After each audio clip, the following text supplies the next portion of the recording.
Bonjour à tous, bonjour Marc Oppenheim. Bonjour Aurélien. Merci de nous accorder un peu de votre temps sur BITV. Vous êtes directeur général de Crédit Agricole Immobilier. J'ai une première question.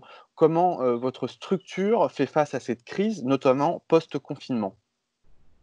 Alors, pour revenir très brièvement sur la période de confinement elle-même, ça a été, on peut même le dire, une aventure assez exaltante, puisqu'on a dû s'adapter à toute allure aux circonstances pour maintenir le service qu'on doit à nos clients, maintenir l'intégrité de l'entreprise et surtout préserver la santé de chacun. Et donc, on a trouvé en un temps record toutes les solutions qui ont permis de basculer 97% des équipes en télétravail et de préserver la réponse qu'on devait à nos clients, le lien qu'on devait avec nos clients. C'est Et voilà, c'était une belle aventure, les 2 mois de confinement. très bien. Euh, Aujourd'hui, quels sont les impacts directs sur les différentes lignes de métier de Crédit Agricole Immobilier? On a géré une période de confinement avec un axe particulier. Et vous allez voir que ça a un impact sur l'après. On a bien entendu mis tout le monde en sécurité. On s'est développé dans des nouvelles solutions, je vais dire un peu comme tout le monde. Par contre, on a essayé de le faire avec un axe un peu spécifique, qui est celui du groupe Crédit Agricole, qui est, je veux dire, vital pour l'économie française. Donc, on a ce tropisme particulier qui est de se dire, on ne peut pas se permettre de mettre nos clients en difficulté. Donc, au-delà du particularisme sanitaire que nous a imposé le Covid, ce qu'on a fait, c'est qu'on a agi aussi en tant que citoyen. Donc ça, c'est l'axe qu'on a été pendant le confinement. Je donne juste quelques exemples parce qu'ils vont illustrer le propos. On a fait un point d'honneur de ne pas recourir au chômage partiel, y compris pour les équipes qui ne pouvaient pas télétravailler. On a fait en sorte de payer nos fournisseurs en temps et en heure comme d'habitude, mais aussi de commencer à passer des commandes pour l'après-confinement, pendant le confinement, pour soutenir la trésorerie de nos fournisseurs. Mhm. Je dirais que ces sujets-là, c'est peut-être un tropisme particulier qu'on a avec le nom Crédit Agricole, qui nous a permis de préparer l'après. Et donc maintenant, on est passé dans l'après. Et justement, c'est après. Est-ce que vous allez devoir ajuster votre pipeline de projets avec des retards pris sur les chantiers et une crise économique qui semble inévitable? Je vais dire oui et non, s'adapter évidemment. Comme je l'ai dit, on est Crédit Agricole, donc on s'adapte à l'économie française parce qu'on en est représentatif. Nos clients sont représentatifs aussi de l'économie. C'est de l'adaptation, c'est pas de la modification.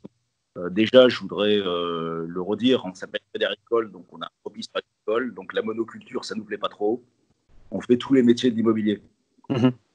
de l'agence immobilière jusqu'à la promotion tertiaire, en passant par l'administration bien institutionnelle, l'exploitation de bâtiments tertiaires. Donc on fait tous les métiers, et donc ils ne sont pas tous impactés du tout de la même manière. Ça, c'est un premier élément. Deuxième élément, on est une boîte prudente. On a été en expansion continue ces dernières années, mais on l'a fait de manière raisonnée, ce qui fait qu'on aborde la crise sans déséquilibre. On n'a pas de déséquilibre propre pour nous, et donc nos chantiers, nos activités, nos clients ne peuvent pas souffrir de notre situation. Après, les clients eux-mêmes peuvent avoir des difficultés, mais voilà, c'est un point important parce que quand on arrive dans une crise déstabilisante en n'étant soi-même pas posé sur des fondamentaux solides, on ne le fait pas avec la même sérénité. Et justement, sur les lignes de métier, est-ce qu'on peut faire un point sur le résidentiel et l'immobilier tertiaire? Bien sûr, alors déjà, c'était pour nous une grande surprise, c'est que l'activité a continué pendant le confinement, pas au même rythme, évidemment, je ne parle pas des chantiers qui étaient à l'arrêt, mais le reste de notre activité a continué.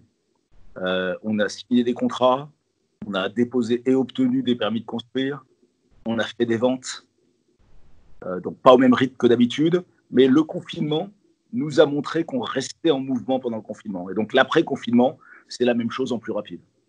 Donc ça, c'est le premier point. Deuxième point, sur le résidentiel, c'est une activité qui part d'un stock assez bas. On était dans une année électorale, donc vous savez que Ouais. l'activité résidentielle en pâtissait un petit peu en termes de permis de construire. Donc pas beaucoup de stock, des opérations bien réparties en termes de typologie et de région. Donc là, on est sur une reprise de l'activité tranquille, des chantiers. On a presque tous les chantiers qui ont repris. L'activité commerciale reprend elle aussi. Les notaires ont repris le chemin des études. Donc on est en train de concrétiser les actes qu'on avait avant. Et pas mal de consultations. Les pouvoirs publics ont été finalement au rendez-vous, puisqu'on a toute une série de décideurs qui sont en train de reprendre là aussi le chemin de leur stylo. Et donc on a gagné pendant le confinement ou juste après le confinement plusieurs opérations qui vont pouvoir se dérouler. Donc pas stressé du tout. Ça reprend une bonne activité commerciale, beaucoup d'intérêt client. Notre site internet, là, en termes de demande, est au-dessus du mois de mai de l'année dernière. Donc beaucoup d'intérêt client, pas énormément de stock puisqu'on était dans une année où personne n'avait beaucoup de stock. Et donc assez serein sur un redémarrage raisonnable. Pas une année record, mais assez serein. Est-ce que ce redémarrage qui risque d'être long sur le plan, est-ce que vous voyez une reprise peut-être vis-à-vis de ce qui pouvait se passer l'année dernière, où vous disiez que c'était une année record? Est-ce que vous avez une date en perspective pour une vraie reprise du marché? Et est-ce que cette reprise du marché, le Crédit Agricole Immobilier sur le résidentiel, peut l'amorcer avec des mesures particulières? Alors sur le résidentiel, je ne suis pas sûr qu'il va y avoir de cassure de marché. On va voir, on va observer le comportement des clients.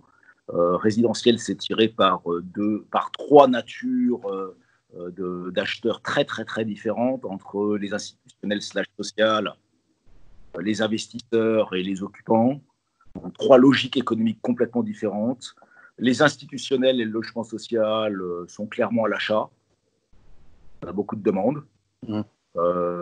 Et donc, on est des partenaires très habituels. On est le premier partenaire en tant que groupe du logement social. On est un investisseur institutionnel très important. On est bien en phase avec ce monde-là. Donc, ça va être un segment très actif. Les investisseurs, pour le moment, il n'y a pas de baisse de la demande. Il y a peut-être même une espèce de valeur refuge à l'immobilier qui fait qu'on a des chances de faire une belle année investisseur.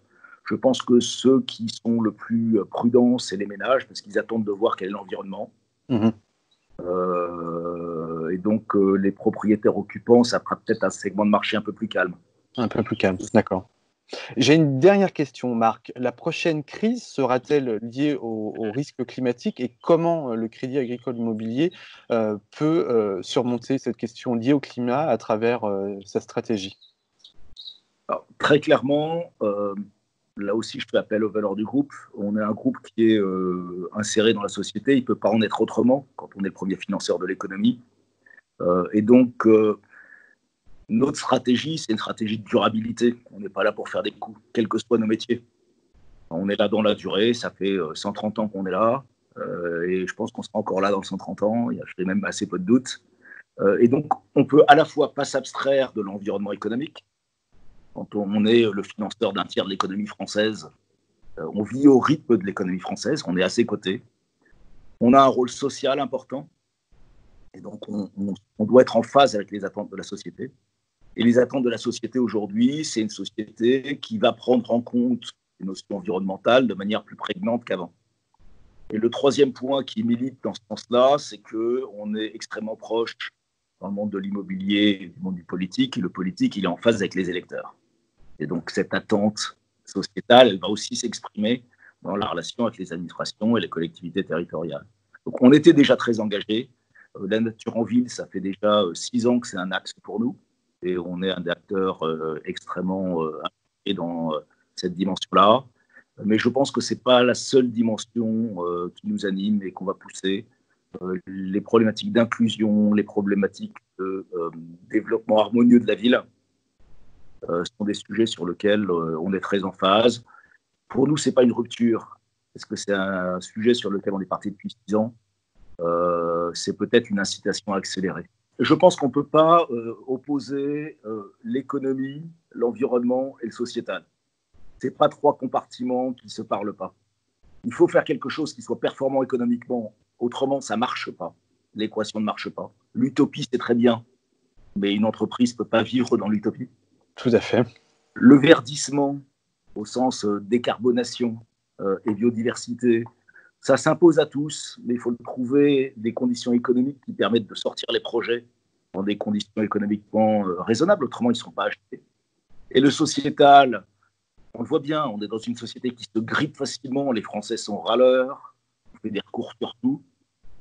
Si on ne trouve pas une manière de faire la ville qui donne du commun, on sera dans une situation auto-bloquée. Et donc, une entreprise comme la nôtre, elle a comme objectif de conjuguer les trois. Merci Marc Oppenheim pour votre participation. Avec grand plaisir. Merci à vous de nous avoir suivis. À très bientôt sur BITV.